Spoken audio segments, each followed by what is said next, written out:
गला काली खाद्य जोगाण एवं खाउटी कल्याण मंत्री कृष्णचंद्र पात्रंकर बासभवन एक मृतदेह जहाँ कहुच्छी व्यक्तिगत सहायक स्वर्गत संकर्षण नायकर मृतदेह उद्धार करा जायछि एवं परवर्ती समय रे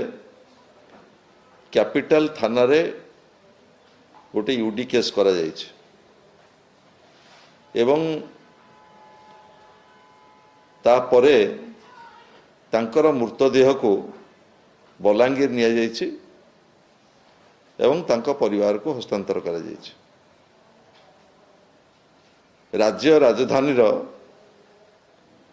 जड़े मान्यवर मंत्रींकर घरू तांकर व्यक्तिगत सहायकंकर मृत्युर कारण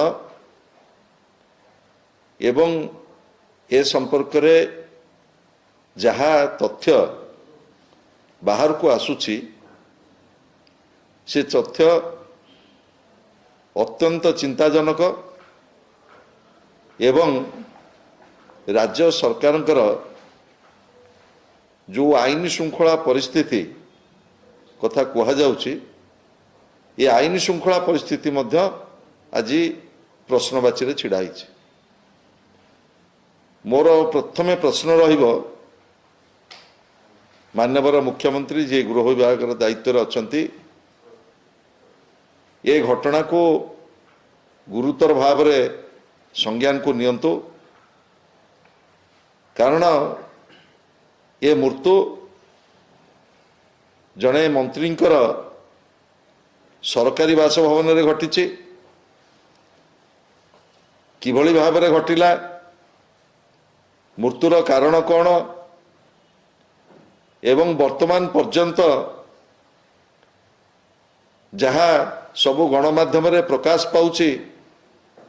तार सत्यता केते से संपूर्ण भाव रे गोटे तदंत सापेक्ष जहा प्रारंभिक भाव रे कहा जाउची विद्युत आघात स्वर्गत नायकर मृत्यु होइछि। आपण माने चिंता करंतु राज्य राजधानी रे जदि विद्युत आघात रे